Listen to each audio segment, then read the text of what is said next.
Hawaii, the name America will always remember, the Navy honors fighting heroes of war in the Pacific, victories of Midway and the Coral Sea.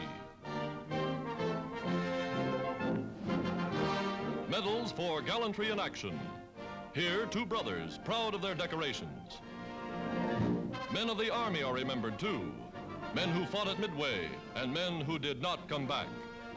In an unprecedented ceremony, nurses of the Red Cross accept the awards for relatives of soldiers who gave their lives. America dedicating itself anew to the defense of liberty.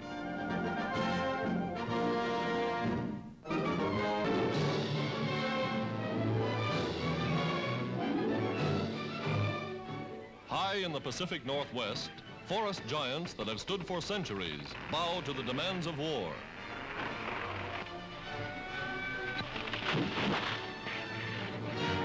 Spruce for building planes and gliders, wood to take the place of precious metals, lumbermen working from morning till night to fill the orders of industry.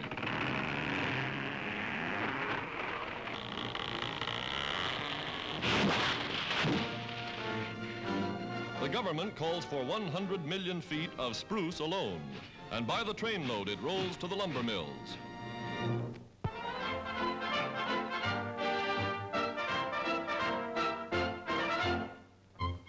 In the Hollywood home of Movieland's Mickey Mouse, artist Walt Disney orders his famous cartoon characters into battle dress. They're in popular demand as emblems for the armed forces.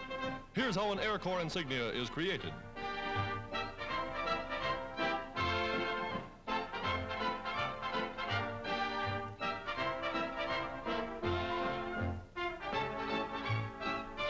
This assignment is for the Marines Amphibious Force, a very tough commando tortoise ready for the warpath. And he comes to life before your very eyes.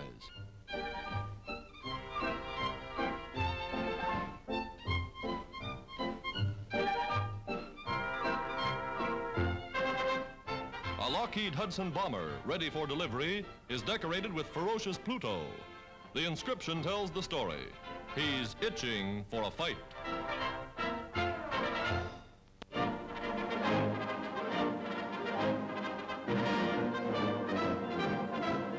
Giant balloons guarding strategic areas along the coast reveal America on the alert. At defense centers, the location of each balloon is plotted upon a map, all a part of an elaborate system designed to protect vital objectives from attack from the sky.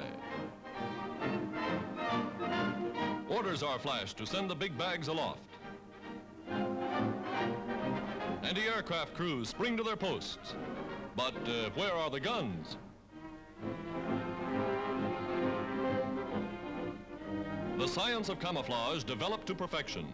What looks like a farm home to an enemy flyer really houses the weapon to bring him down.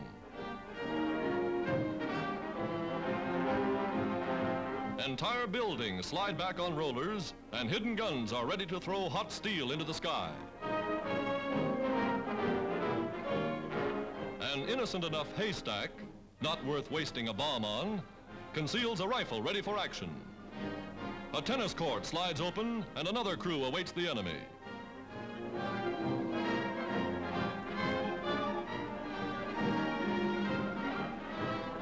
The alert is flashed. Send up the balloons. And America takes a page from the British balloon barrage over London. The sausages that keep bombers too high to do real damage are on guard over America.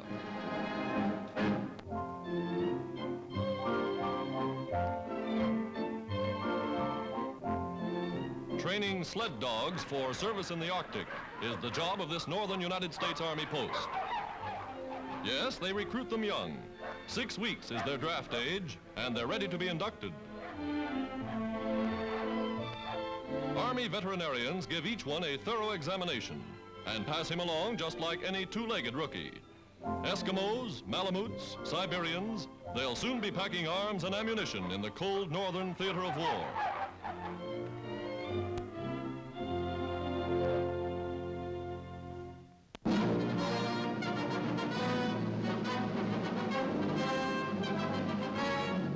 A new Chinese army reorganizes to take the offensive. Trained by America's famous General Stilwell, veteran of the Burma campaign, and their own General Sun, the Chinese are preparing for the supreme test. Wounded, battle-scarred troops beg for another chance at the invader. And as rapidly as American doctors can pronounce them physically fit, they are sent to rejoin their regiments in the field. Medals are awarded United States officers for their gallant leadership and aid to China. And now, new equipment arrives from America.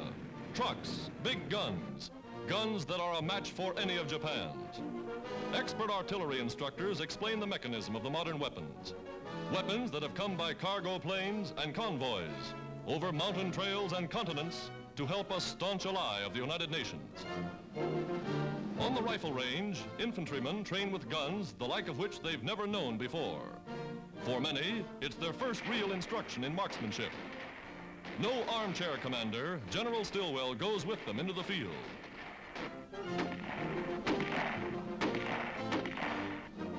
A checkup of targets reveals bullseye shooting, shooting that may write new chapters in history when next they meet the Japs.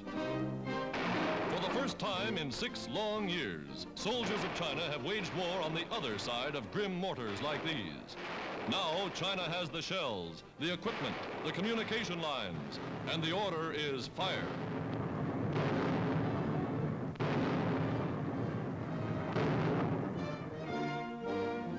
Speaking to Chinese troops in their own language, General Stilwell tells them they can count on full support from America.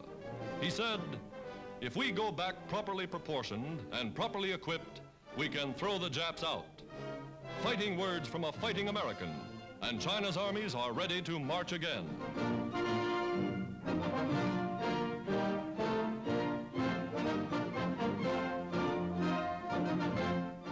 At Chungking, Wendell Willkie calls on Madame and General Chiang Kai-shek.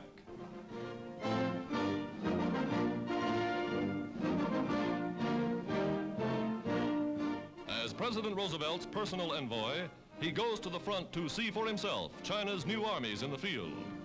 In the trenches, his guide is Captain Chiang, eldest son of the Generalissimo. They become warm friends. Handling a rifle is nothing new to Mr. Willkie. He used one in the last war.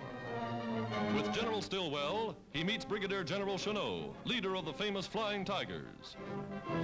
And now, on a parade ground not far from the front, a full division of China's new mechanized forces passes in review.